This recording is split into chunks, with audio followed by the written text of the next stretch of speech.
Maria, it's such a pleasure to see you again, It's good to see you too. It's been a and couple welcome. months. I know. Last I saw you was at the Keto Symposium in New York City. It was such a Mhm. great, inspiring time. I learned so much, and there's so much going on. So where are you at, and what's going on in your life right now? Well, right now I'm in Maui, my favorite place on earth. I have my bathing suit on underneath this. What I love about it is like you can go to the grocery store without shoes and in your bathing suit and nobody cares. It's just, it is what it is. It's just the chillest place. How So beautiful! that's what I'm How doing. beautiful! What got you? Still, What I know you're whenever you go out there, we see you with the whales, and it's such a pristine, beautiful, calming experience. But I imagine that the being so close to those amazing, massive animals can be a little scary. But tell us what it's like. it's really indescribable. I had this great opportunity to go on an African safari this last August, and I was super close to a gorilla. Like a gorilla came and sat next to me, and it's still not the feeling I get when I'm with the whales. Like I Well, had a gorilla that could like probably knock me out and kill me, right? And I was totally calm, but when I'm with the whales, like my heart just bursts for joy. Like I almost get this overwhelming feeling that I have tears of joy, you know? It's just they're so huge and they're so powerful, but yet they're so gentle to me. And it's just the coolest. Yeah, it's the best. Well, many people may not know our relationship, but I learned about keto from you, however many years ago. And you've been my inspiration in this keto carnivore world. And we're also appreciative. It's in essence, and you're really the mother of the keto carnivore world to me because you're what you do is so inspiring. Why do you do this? Well, I'm really grateful that you said that. Thank you so much. Why do I do this? Because food saved my life. Food changed my life. Food made me a better person, a happier person, a healthier person. And it was back when it was over 25 years ago. I was diagnosed with PCOS, which you're very familiar with. I was diagnosed, I had acid reflux. I was given an antidepressant, an acid blocker, something for IBS. Like I was a mess and I was only 16. And the doctor said it was nothing I was doing wrong. It was just the cards I was dealt in life.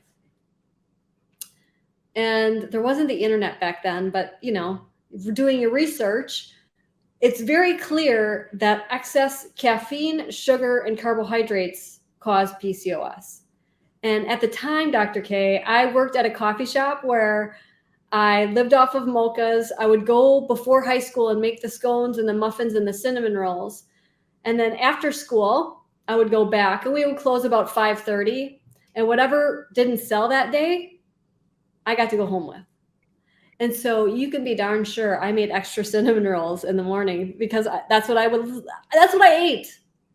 And what I love about this community is that, I mean, I write recipes for all people. Your diet will evolve and change over time. And I want people, if someone would have told me you have to only eat meat 25 years ago, I wouldn't even have tried. You know what I'm saying? Like, I wouldn't even have tried.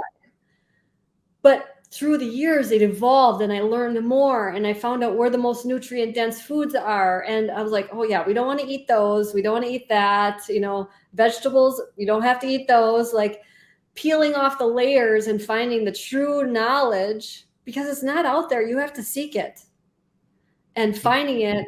Like, people are just open to finding the truth. I think I love this community because everybody wants to learn more and more and more. And so I want to learn more and more and more, you know?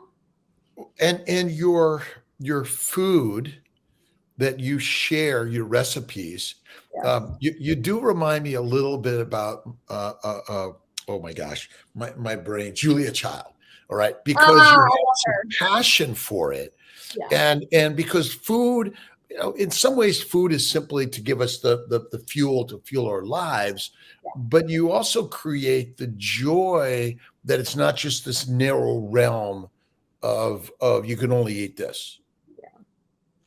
Well, I mean, when you think of the holidays, and when you think of Thanksgiving, and when you think of, your birthday or whatever it is, your mind often goes to like what your grandma made or some sort of food.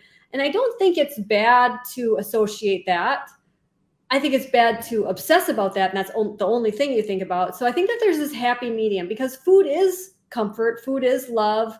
I mean, I certainly show my love to people when I cook for them, and I think there's a fine balance, because it's definitely a sin when you think about it all the time, and it consumes you. But I don't want to live off of chicken breasts and broccoli. I want food that I like. I want a good old steak. Like, I want stuff that I enjoy. And I think that's okay, just as long as you aren't obsessing about it and that's all you think about. Because I remember back then, when it was lunchtime, I was thinking about what I was going to have for dinner. And, it was hard to even live my life. And that's what I love about this lifestyle. I can go out on my paddleboard all day and not worry about missing lunch or whatever it is, But in the past, I would have thought about it.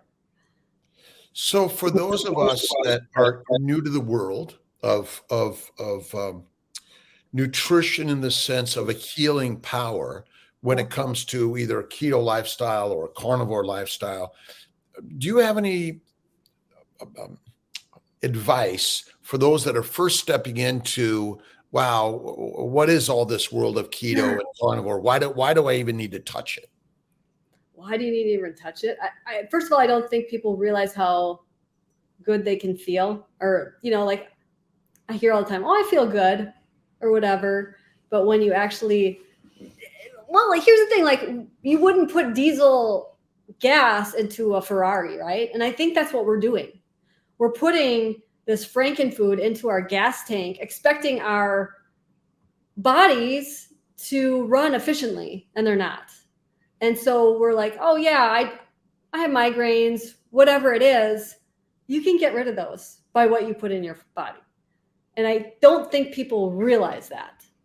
They're putting the wrong fuel in their body, like, oh, kidney stones. It's not caused from, meat. Kidney stones are caused from all the oxalates that you're putting into your body, all the anti-nutrients. And so when you tell people don't eat any fruits or vegetables, they're like, what? Or, the oxalates and stuff, they think you're a crazy person. So that's why I kind of like dabble. Like, let's start with cutting out the sugar, because nobody needs that. Your kids don't need that. It's funny because people think, oh, my kids, I need to have Goldfish crackers or whatever, snacks in my house all the time. But then we expect them to become 18 years old and not want that anymore. It's not going to happen. You need to start them young. My kid's first food was bone marrow. And he loved it, and he still loves it. And he still doesn't have a sweet tooth whatsoever. And I think that people often say, like, let them just be kids. It's like, I don't understand that. I think my kids are very happy and they don't eat sugar at all. Well, I hear a lot of, well, my kids won't eat the meat. They want the sweets. But how do we get the sweets onto their plate or into the house? Yeah. It starts with you. We rented a cabin, and I told the boy we had to leave, and I said, pick up your Legos. And so it wasn't our cabin. They're picking up all the Legos. It was a rental place. And they found a Lego underneath the couch, and it was a round Lego that had an M on it. They're like, Mommy, this Lego is broken. Do you know what it was? It was an M&M. We didn't know what it was. And wow. This was a long time ago when they were littler. Yeah. When we drive by McDonald's, my son goes, M is for Micah. And I'm like, yep, it is. I love that they don't know what's in that place. And that starts with the parents. And I just, I don't know. I love that. You know what my kids had for breakfast? Hamachi kama. Have you ever had hamachi kama? Not yet. What's hibachi kama? It's hamachi is a fish, and it's their neck, and it's a nice, like, it's just a beautiful piece of, and he eats it just plain, just with salt, and he loves it. And I don't know. You come over and I'll make it for you.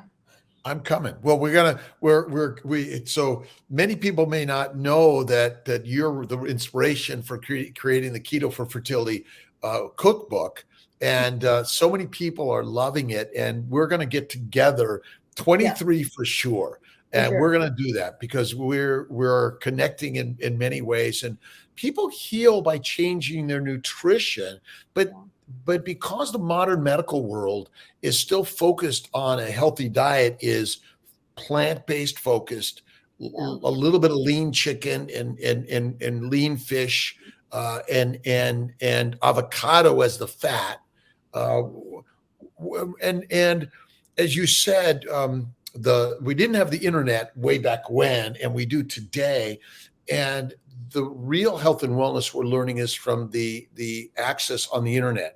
Maybe you could tell people a little bit about what your sort of focus is going to be in 23 to keep us inspired in what you have taught us of healthy eating. Well, in 2023, I love working one on one with people. That's where people think of me as like this cookbook author. That's my side job. That's like my hobby. My main thing is working one on one with people because that's where the real changes come from. Um, but I also, something I love do for like a hobby is to make my recipes into little video clips because, TikTok and the Instagram reels. I love showing that you can make a recipe from start to finish and I'm done in 1 minute. Obviously, I'm fast forwarding, but I like that people are like, oh yeah, I could do that. That's not so hard. And I just want to inspire people that you don't have to buy the loaf of bread. You don't have to buy this and that. I mean, Dr. K, I know you probably make fun of my bread recipe, but my bread made with egg whites, where you whip the egg whites and you add dried egg white powder to it. You throw a roast beef in the middle of that. You have a carnivore sandwich. It's pretty wild. It is amazing. And look, I love that burger with the bun, but putting your bread, right? Again, it just makes it so flavorful and good, but it gives us the right texture because ultimately we don't need to suffer in this, but we just need to change the methods. And how is it that we've got ourselves stuck in this place? Because I'm sure you still deal with the like, no, wait a minute, that so much meat's not good for you. Oh yeah. I mean, I start my day every day with a steak, and I guess I don't start my day, but that's my first meal, and people think I'm going to die of a heart attack still, and it's like, where did this come from? But yet, if I had like a Pop Tart, nobody would say anything. I just Yeah, find that, that's kind of or the so. judgment I get for feeding my kids this way. But yet, if I would give them, if they had Pop Tarts and cereal, nobody would second guess me at all. But I do get a lot of judgment. I don't know if it's hate so much, but cruel words saying, just let them be kids. And I'm like, I don't know. I think that my kids Well, they'll want to study my kids. so you suffered from PCOS. I suffered from migraines from when I was a kid and bowel problems from a young child. I couldn't read. And so ultimately we're setting our children up for addiction and damage, and in some cases, early death. And so I guess what we're really working to do is share a new wisdom in healthcare. But not just a new wisdom, but a delicious way of how you can beat all these problems. Because I'm sorry, but like a steak is way better than eating rice cakes. I remember the diet food. I tried all that diet food and it tastes bad. This tastes And it good. doesn't work.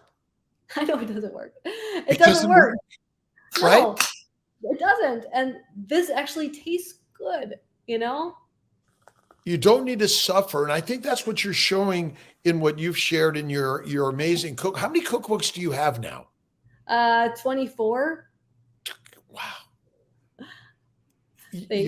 You're just really putting it out there. It's that passion though. It is. But there's always new things. And I'm always meeting somebody who's like, oh man, if I could just have this. I miss Pillsbury orange sweet rolls. I was like, I can do that. There's no orange in it, but I'm going to make it for you. And, so there's always just different things I'm experimenting with and trying. And there's millions of different recipes. And I don't know. Some people like to cook, so I want a cookbook for people who like to cook. I want a cookbook for people who don't know a thing about cooking. So I want it to match their needs. And I want a book for fertility. I want a book for children. I don't want there to be any excuses. You're not too busy. Tell us a little bit about your general comments on keto versus carnivore, and how would you sort of simplify that for someone who's new to this conversation? I would say carnivore is an extension of keto. Carnivore is just, you may start keto, and keto, you're getting rid of the sugar, you're getting rid of the carbohydrates. But you might be doing like cauliflower rice and that type of stuff. But then you're like, oh, I'm always feeling bloated with that. And slowly, you might be like, I'm not doing that anymore. I'm going to focus on, the animal protein where the nutrients are. And then pretty soon you realize it's so much easier because I don't have to make a side dish and a this and that. And I don't know. I think it's pretty freeing to eat this way. My children really like to eat this way. When you look at our plates, it doesn't look like a traditional American plate. We went to a steak place the other day, and the waiter's like, the sides are separate, and we're like, well, that's okay. And we all, just got our steaks. And to even my parents, love you, Mom, if you're watching, that is not a complete plate. But to us, it is. And to us, that's what we want. And I find it so much easier to eat this way and so much more satisfying. I don't know. It takes away a lot of the difficulties of what am I going to eat? What should I focus on? So, in your experience, simply carnivore or simply meat provides all the nutrients our body needs. Yep. And adding now, do you use in some of the recipes almond flour or other flours? Again, there's the keto side and there's the carnivore side, and is it okay from time to time that we use these things? When I work with clients one-on-one, there's none of that. When I wrote my books years ago, there's different almond flours and stuff in there. I'm not gonna take those recipes away because I still think it's better than the cinnamon roll that you get at Cinnabon or whatever. However, my cinnamon rolls where you use the egg white bread with the egg whites, it's basically a carnivore, but then you add some cinnamon. That type of stuff I will still eat, to tell you the truth. I am a carnivore. However, I'll still do spices. I'll still use onion and garlic for flavor. I believe I got into this space where I didn't enjoy food as much anymore, and I probably wasn't eating enough. My husband got sick. It was kind of a long story. But adding in some like different flavor profiles. I'm not adding in like broccoli or cauliflower rice, that type of stuff. My risotto is made with egg whites. It's really good. I know that you eat the whole egg, but it looks just like rice if you just do the egg whites. Okay. And then you could add your mascarpone and that type of stuff. It's good. But adding in some more flavors helps me get that passion back. And then finding that middle ground for me, that's the recipes I write now. So the spices for some people may find some allergies to some spices over another. Do you have any particular spices you recommend a little bit more than others? I'll say this. What is your why? Because for my husband, he can't do that. If he does that, he's going to be in pain. He will find pain. Someone made us burgers and they put like a little coleslaw cute thing on top, and he was polite. He ate the whole thing. And that little bit of cabbage caused him to be in pain for days. But for me, I don't experience that. I don't, onions and garlic are fine with me, but for some people, they're not going to be. I would say, can you do any nightshades with your migraines? You probably don't anymore. No, But I stick around, but I do some potatoes for some times, and I feel it. My arthritis comes up a little bit, so I've got to really hone down on that. the nightshades, yeah. Yep, yep. So, it's kind of like, what is your why? So it's just, It's not that bad for me most of the time, so I deal with these little bit of aches yeah, but my migraines are gone. My right, energy is better than ever, yeah, and so we're all going to pick and choose something. right. You can't get away without some pain in life. I always say there's always going to be something, but you could minimize it. And for those things that are just like, I don't want to deal with that anymore, you No, could let it go yeah, no. because we don't need those things. I mean, I'm off coffee now for 5 months. It's been magic for me. I know. I'm glad you said that, because I get a lot of hate for being very open that I was addicted to coffee. I worked at a coffee shop since I've been 15 years old. I get the addiction. It was the hardest thing for me to cut out. And since I've never felt better. I have more energy than I ever have. Like, coffee is the most mold containing product out there. Like, we kind of justify having it in our life, and it's not healthy. Come on, people. It is a drug. It has a lot of mold. It increases blood pressure. It's actually been shown to cause you to be less insulin sensitive, which we do not want to be. There's a lot of, it makes your teeth brown. Like, there's a lot of reasons to cut it out. What about tea? What's your thoughts on tea? Tea does have a lot of oxalates. So, again, what is your why? I think if that's your transition to get off of coffee, maybe you want something warm. I got really into cold therapy, and I just like cold stuff. I don't like any hot drink at all. Yeah, I pretty much don't drink any hot drinks. I just drink well, now when I go to a restaurant, I always get the biggest wine glass, and I have them pour my sparkling water like it's wine. Yep. And What I tell people, make it fun. Right. But then what's this? Tell me. Just a little bit. I don't, not much. I mean, it's just, I don't like, they always fill the water glass all the way up. No, yeah. I want to sip my water like wine.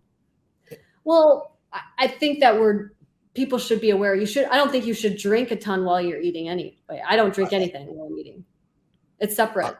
I do little sips, and that is it.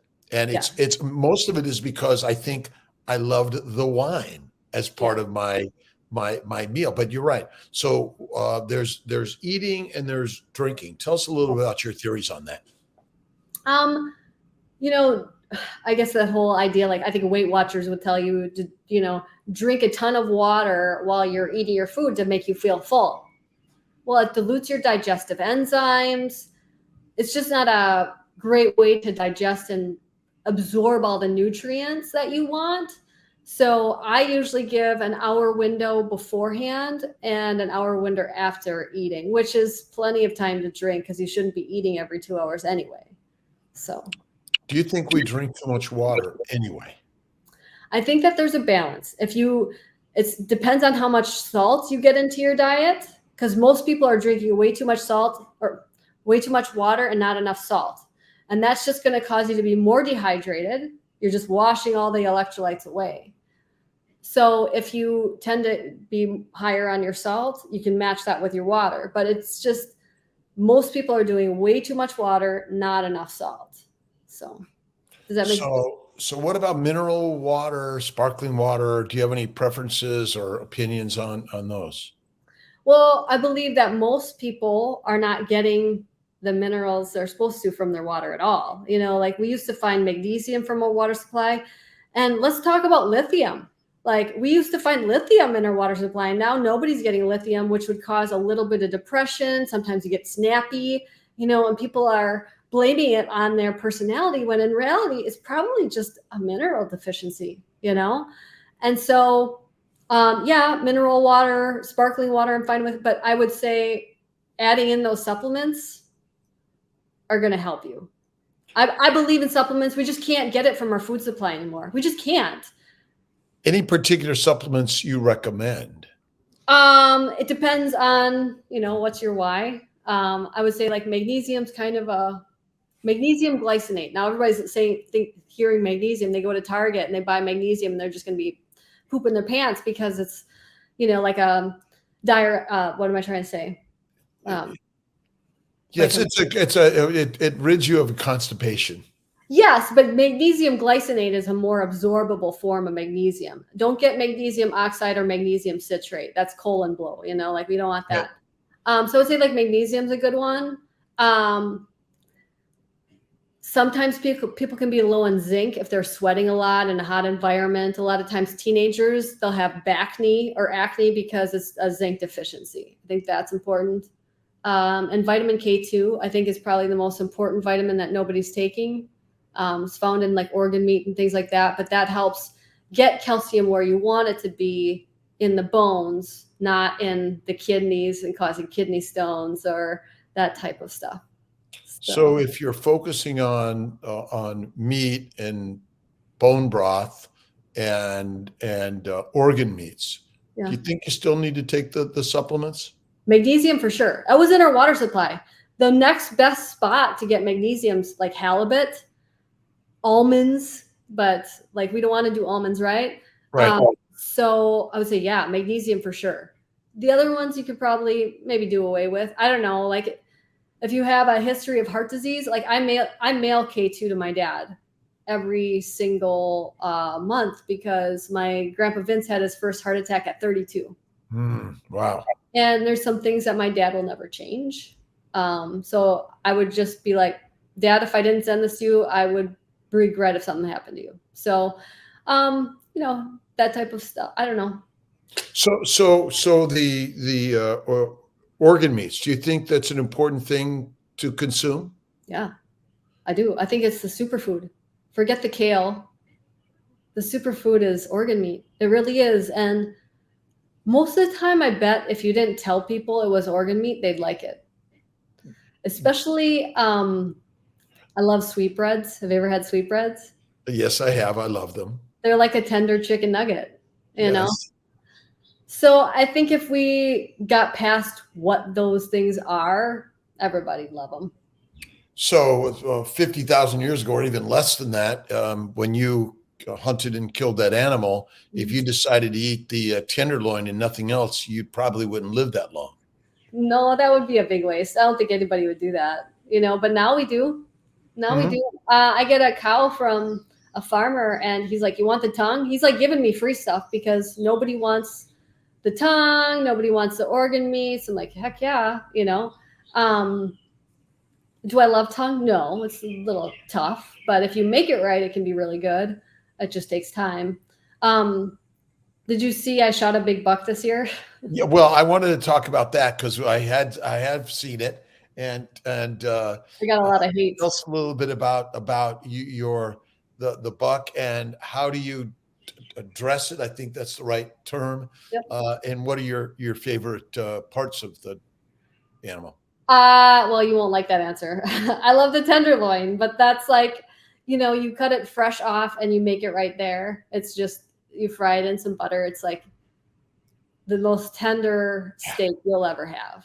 I do love tenderloin. I do love it. Yeah. I just don't eat it very commonly because it's missing the fat. So I always make sure it's a lot of butter with the tenderloin.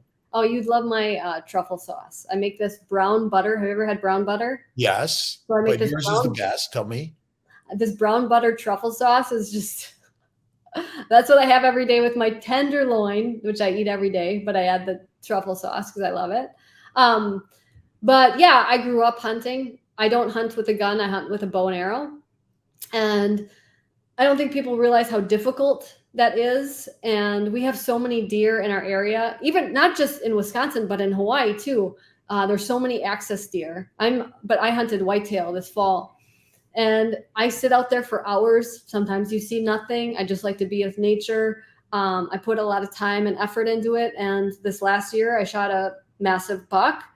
And when I post those pictures online, people tell me something like, someone said, you should be like the rest of us civilized humans and buy your meat at the store. We're buying processed meats. Yeah. And I was like, that deer had a beautiful life. And the thing is there's something called a limiting factor. And a limiting factor is the herd can only get so large before they die of starvation. Illnesses happen. They get hit by cars.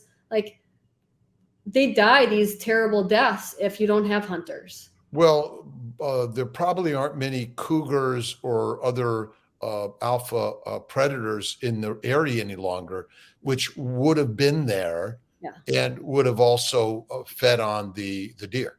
Yeah. Well, the axis deer in Hawaii, I don't think they have any predators, to tell you the truth. And I don't know if they were, I have to look up to see if they were planted here, because they don't have any predators. And now they're in everybody's yards eating all the food and getting hit by cars all the time. They are a real problem on the island. So yeah, dressing the deer is hard. I don't have a four-wheeler.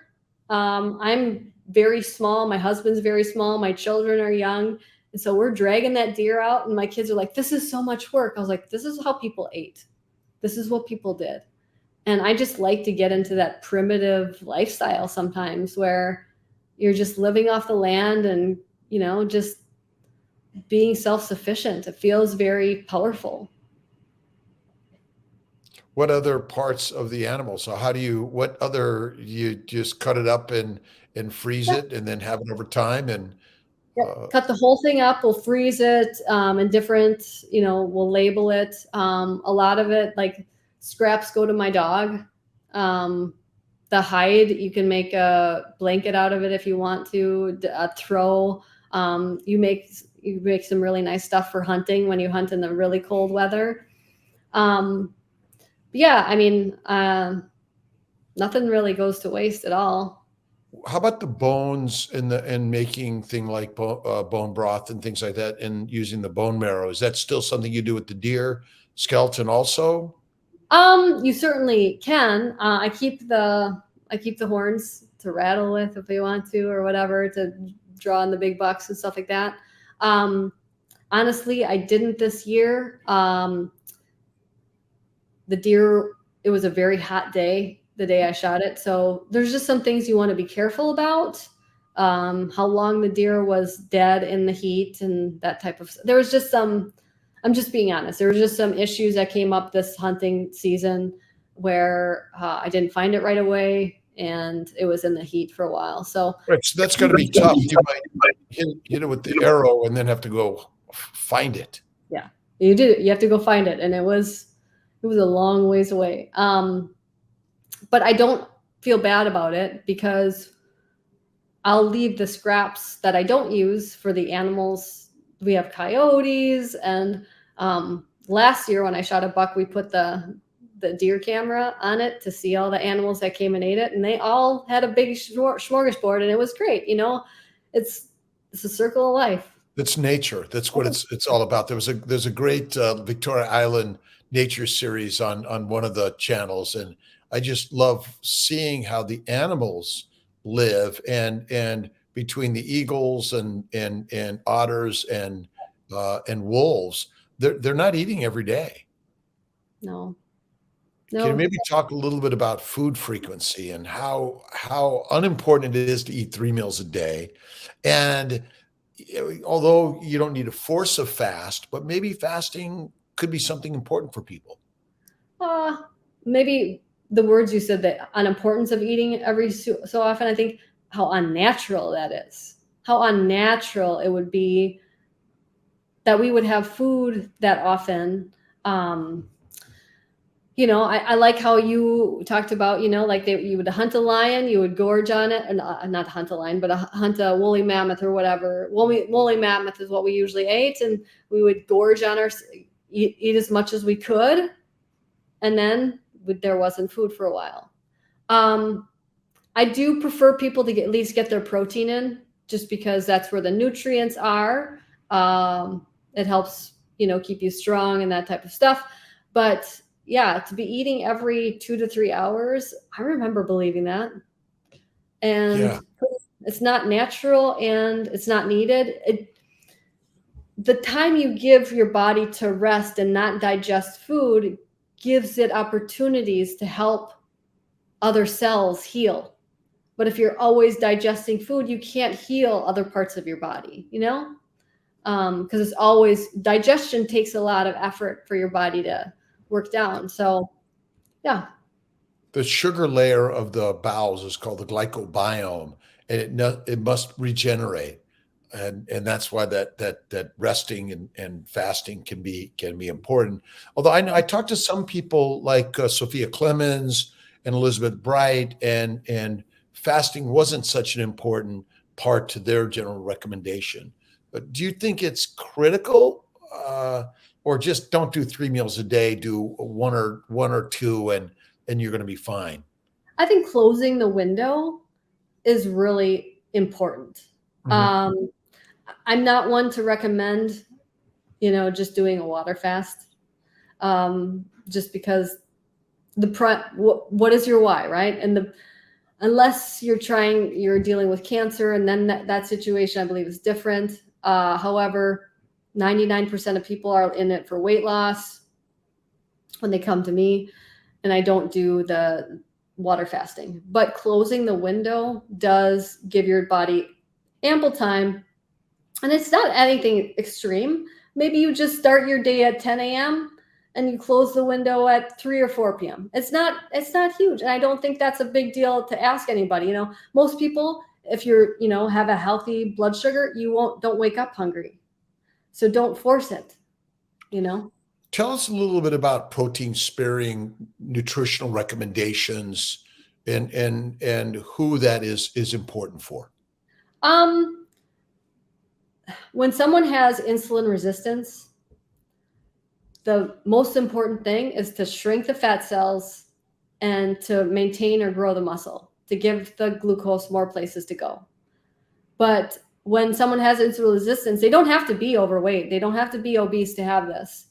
A lot of times I have a lot of people who are thin, but they still have insulin resistance because they don't have a lot of fat cells. The ones that they have are stuffed full. So even in that situation, we need to shrink the fat cells, because at this point, like, they just can't hold anymore. That's what insulin resistance is. The fat cells are stuffed full. They can't hold anymore. So we need to shrink them. And the best way to do that is to focus on lean proteins. And I know that's not your favorite thing, but most people are just eating too much food in general. So doing that, because they have so much fat in their fat cells, they're going to be just fine. And if you look at the nutrient charts, the nutrients are in the protein. They're not in the fat. There's important things in the fat, and that's why you don't do protein sparing every single day. But that's probably the fastest way to reverse insulin resistance.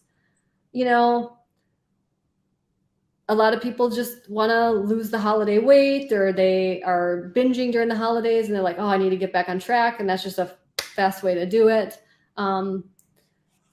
But yeah, it's a great way to heal PCOS and the insulin issues.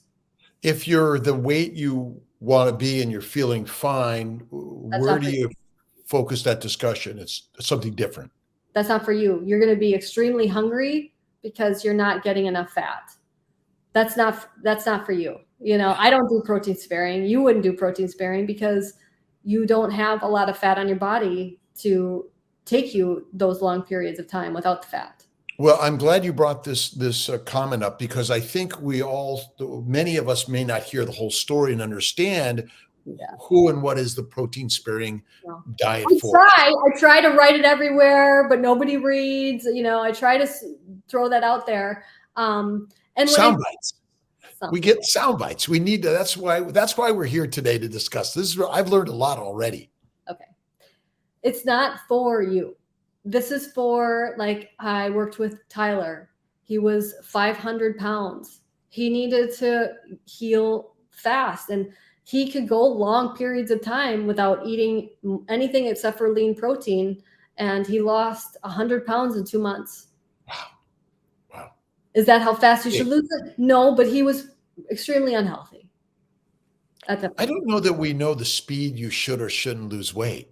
Yeah, I think it's It depends on your body, and it depends on your hormones, and it depends on if you're male or female and your muscle mass. And there's so many variations. Everybody always asks me, how much am I going to lose in a month? I'm like, well, Well, there's been studies of people that didn't eat for a year, mm-hmm. it was water only, and they lived a healthy life otherwise because they're burning and using that fat. Yeah. So what is your favorite recommended lean meat or lean protein that you recommend? Well, I love a tenderloin. I love the beef for the nutrient profile, and something lean would be something like the tenderloin. It's delicious. It has a lot of nutrients in it. But again, you wouldn't want to do that every single day. And I just like the tenderloin. So that's why I personally, Dr. K hates me for running, but I'm a runner. I like to move my body. I'm swimming, I'm paddleboarding. I just like to move. I don't sit still well. I'm like you in a way. So I do add fat to my tenderloin, a lot of it. And, because I just don't have a lot to use. So for those on the protein sparing diet and your protein sparing diet book, yeah, and personally going to your website, which is KetoMaria.com. KetoMaria.com, and we're going to put a link to this while people are watching, and they can go and look, because I was recently on your website, and really it's always been great, but there's so many resources, and whether there's free, but there's investment opportunities in the sense of you're investing in your health. And we have to recognize that food, we've been fooled into eating the wrong food, which causes our diseases. But what we need to do is invest in the proper knowledge in order to get there to the proper foods. Thank you. By the way, I love tenderloin. It was always my favorite meat to cook, and I still do love it. But I do love the cap and the ribeye a little bit better. That's all right. That's my son's favorite. Yes. My son could have a steak contest with you. Yeah. Well, we're going to do it. We're going to do it together. For sure. And so those people, again, there's the why. What is your why, right? What are the most common whys that you hear about? A lot of them say they want to be healthy as they age. They're like, yes, I want to lose weight, but I want to be healthy. I want people to look at me and be like, yeah, she's a healthy eater. She's a healthy girl. Or they want to be healthy for their grandchildren. That's a big one. I think a lot of them want to change the future. And that's what I want to do. I want to change the future, because it's sad to me that the vegan community is growing faster than us. When we have the truth, we have the science, we have all of this knowledge, and why are we not growing more than them? Why is it that every time I turn on a news, not that I turn the news on a lot, but like whenever you hear something, it's always vegan this and vegan that, and the new vegan restaurants. And we were in Paris, and the longest line down the street, I was like, what is that? We looked it up. It's a vegan restaurant. It's like, who goes to Paris and eats vegan? We're highly addicted to plants. Plants are addicting. Coffee, tea, tobacco, sodas, and all the foods we eat is an addiction, which we will stand in long lines just to get that feel-good moment. But since Western medicine and science hasn't linked well, maybe they have, but they're not saying anything. But ultimately, our science is holding back, because most of the doctors and scientists that I communicate with think I'm crazy. And you can't imagine that kale and Brussels sprouts and fiber isn't good for you. So it's the disconnect that for some reason, and maybe you could tell us a little bit about your experience with maybe some of the doctors you communicate with or you've worked with. How can we make those changes with the doctors? What are you hearing? What I'm hearing is that over the past few decades, more and more doctors are open to it because they don't know why, but it works. And that's what I was going to ask you. How could they argue with you when you're the most successful fertility doctor in the world? And I'm not just tooting your horn, it's the truth. And it's got to be because of the diet. I look at, and and thank you for your kind words. What I've learned, again, I tripped over paleo for my patients, and then I found Marie Emmerich and her Ah, keto book, and it was, what was the book called? I apologize, keto my adapted. brain. What's that? Keto adapted. Keto adapted, right? And so I've devoured it because, like, what is keto, right? And so from there we go down into this deep hole, which ultimately is expansive new universe of, because when I did, see, paleo didn't do much. Keto improved me tremendously, but it was the carnivore that everything gone, and so we suffer, but yeah, it's interesting because I have docs that'll say to me, and they say, "Oh, I'm carnivore. It's helped me," but they don't talk about it to anyone, I think and it's sad. yeah. I think they're afraid, or they don't have the knowledge of what to say next when they're like, aren't you afraid of heart disease or whatever? And I remember in the past, I was kind of afraid of how to properly say, X, Y, and Z. But now, I don't know, maybe it's age. I just don't care. But I Well, also because you, want people to know the truth. I want them to know, like, I can get rid of acid reflux just by what I eat. 100%. 100%. what's the cause of the acid reflux? What's your theory and thoughts on that? When you cut out dairy and gluten, I know that you don't like cutting out dairy, but dairy and gluten, dairy is a more common allergen than gluten is. Let's get that clear. So cutting those out, and also like healing the gut. Well, you can't just go off acid blockers. Let's just be clear. Who's ever listening to this, you can't just take that out and take dairy and gluten out and cut off. It's a transition, because otherwise you're going to have a resurgence. Okay. So always work with your doctor.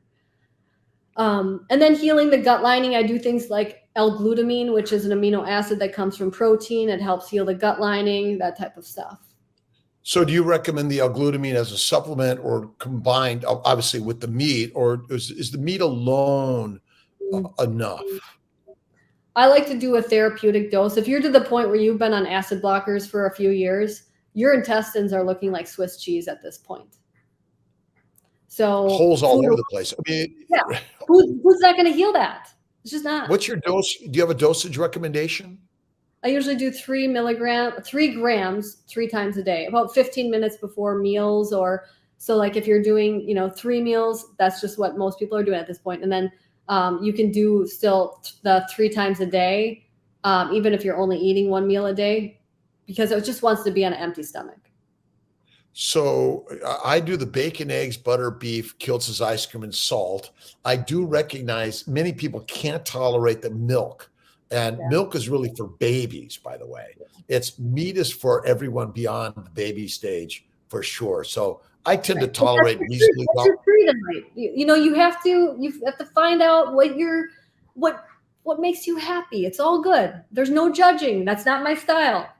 And that's important, but I do utilize it in my discussion, especially. I think butter for many people can be helpful, but there's some people have allergic reactions to even butter. Yeah, Thoughts on? I have a son that can't. What about eggs? Where do you put eggs in all this, Maria? It's a very rare food allergen, but there is a food allergen there. But man, the yolks of the eggs, there's choline, there's so many vitamins in it. So yeah, I mean, yeah, when I do the protein sparing recipes with egg whites, it's just because you can't whip whole eggs. It just does not work.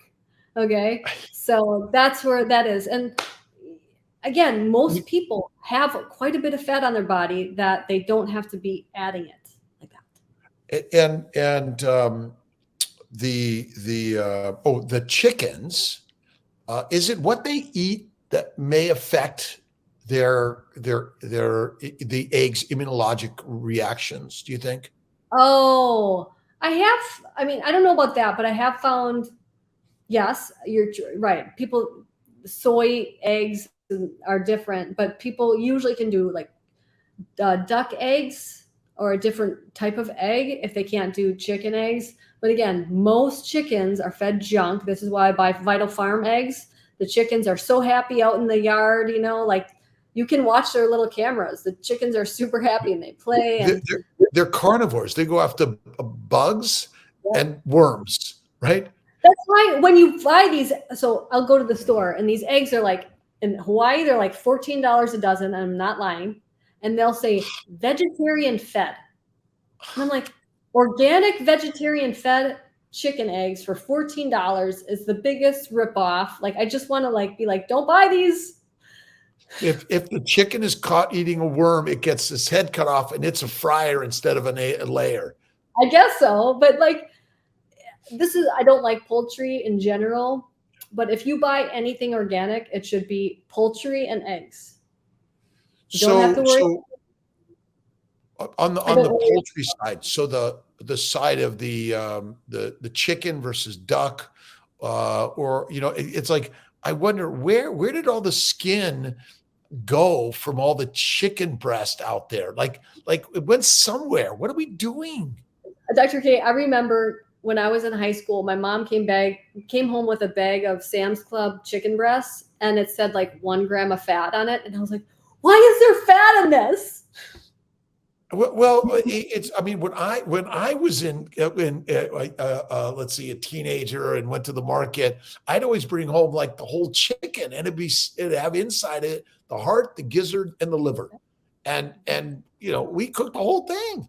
Yeah. Good luck finding that now. No, you can't. It's crazy. So in general, you're a no to chicken meat. I just don't like poultry personally. Like at Thanksgiving, nobody at our table likes turkey, and so we have sashimi. Let's see. So fish. Tell us a little bit about your thoughts on fish in general as consumed by us. I know that there's microplastics in the ocean and things like that, but when you look at the nutrient compounds in fish naturally, those are actually great for detoxing anything that you may get in a fish. The smaller the fish, the better, the less toxins they will have. But honestly, like the selenium and all of the nutrients that are found in fish, Chris Kresser has a great article about it, how your body is able to, detox any harmful issues. However, there are certain people, such as like my husband with Lyme disease, his pathways for detoxing is just not very good. So maybe it could be an issue for that.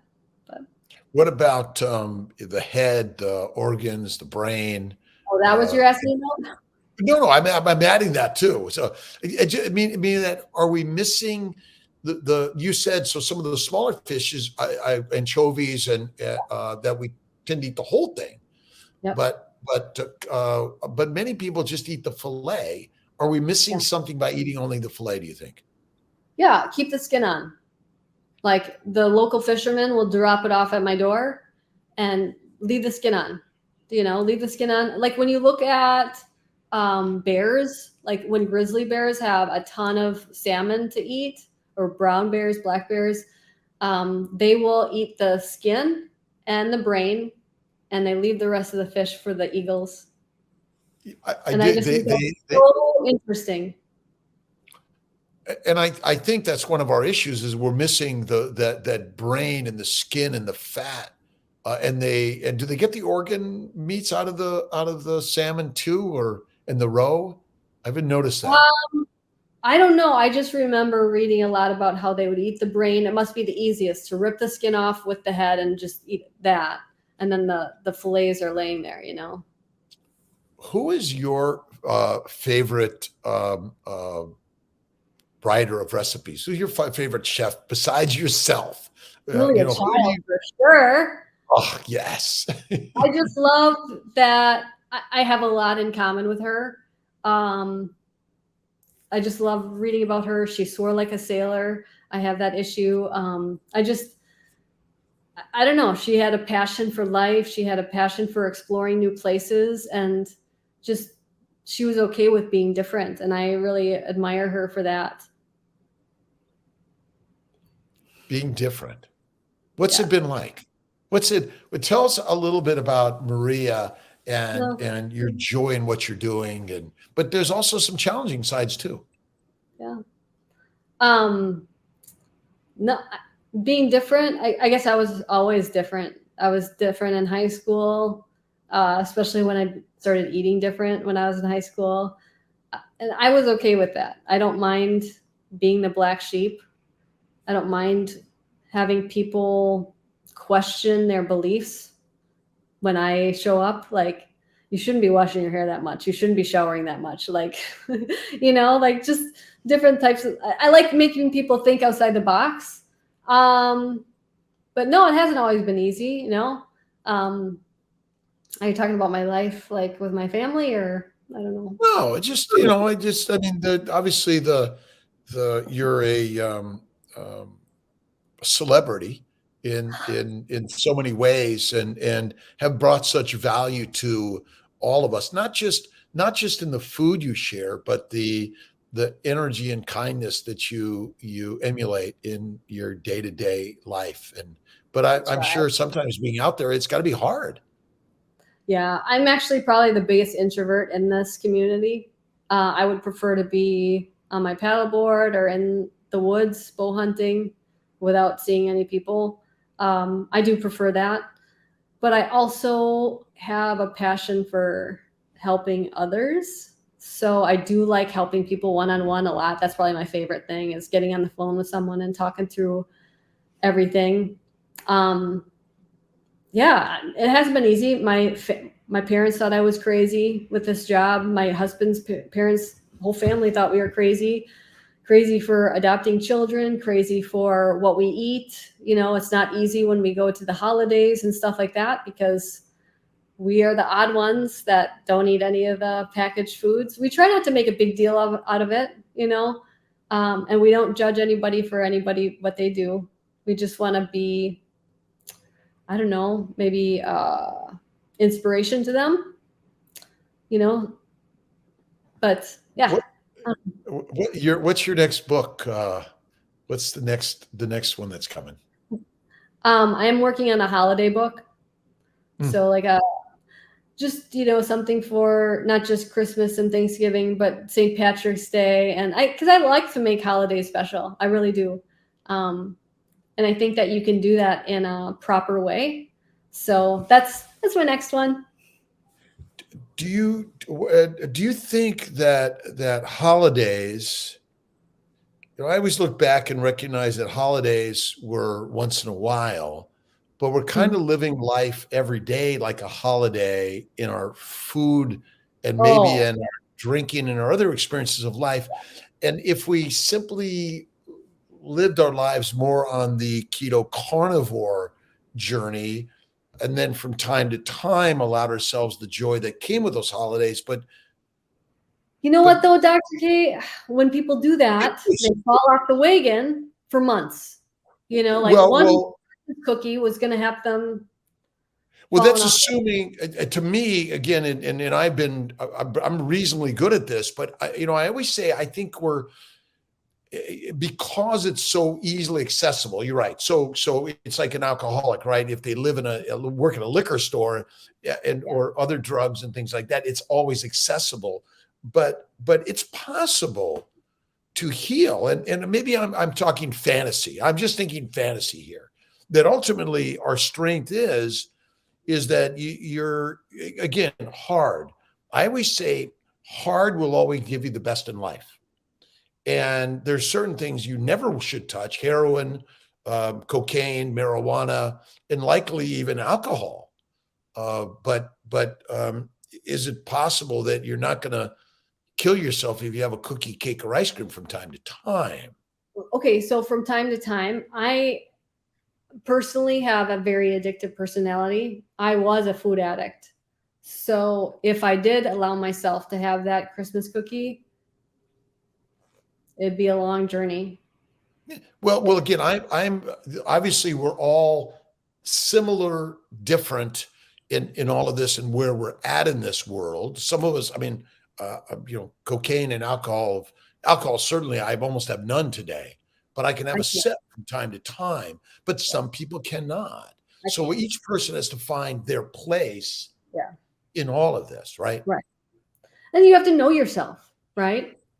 And But I do feel that food addiction is a very hard addiction to break because you can avoid the bar, you can avoid alcohol, you can avoid the drugs. You cannot avoid food. You need to eat.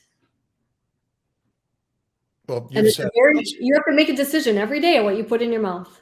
And and who's in charge of that? We you have are. to, And yeah. but my sense is your education is helping people to discern what to put in their mind and their mouth and what to do in their bodies. And that's the strength that you've given them. And you Huge. too. You too. Tell us a little bit about the Buddha behind you. Uh, I, what's interesting is my parents thought I was an atheist because I started just maybe researching a little bit about Buddhism and stuff. And I was like, no, no, no. I believe in God. I also believe that we could treat people better and learn from different cultures and religions. It's not that I do not believe in God and that I'm not a Christian. It's just, I feel that that religion has put a lot of judgment on people, which bothers me a lot. That's Sorry. powerful. I know, I appreciate you. And I think that that's maybe one of the challenges. We human beings are so negatively judgmental Yeah. to ourselves and others. And I know that I sort of incorporated a little bit of all of it as a Christian in my upbringing and general philosophy. But I just wanted to get your take on spirituality and But and working on the kindness that we can all do better. that's it. I am a Christian, but I do believe that we need to be kinder to people and more Yeah. patient with people and less judgy. Like, I'm not here to judge anybody. I will be here to help you if you want help, but I'm not gonna harp on you for anything that, I just wish people would be maybe less judgy to me and my family. Like, you would not believe the weird comments and cruel comments I get about my choices for adoption, my choices for anything. It's just like, it's none of your business. We all love you. And I can tell you the number of people that are always telling me how much they love you and how much they've learned from you. And I can tell you, I have learned immensely. And maybe the Mother Teresa of the keto carnivore, but health and wellness, because you're dedicated and I see what you're doing is not easy, but that's where the real value comes. So I would say there's always someone out there that says something, but my bet is they're the things that are foreign to us, right? We judge first, and this is the whole purpose of this carnivore conversations that I'm doing is for me to learn. And even for, again, Kiltz does fries from time to time and cookies from time to time. I had a Marnie's chocolate chip cookie last week. I haven't had one in 1 year. And it was like, wow. But I'm practiced at it and feel really good.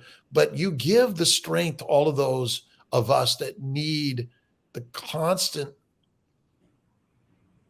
communication to help us to be strong, because I'm sure that the coaching that you're doing is helping so many people. So please, Maria, know that I know that 100% of people love you, but sometimes they may not express it in the way that you see it yet, but it's coming.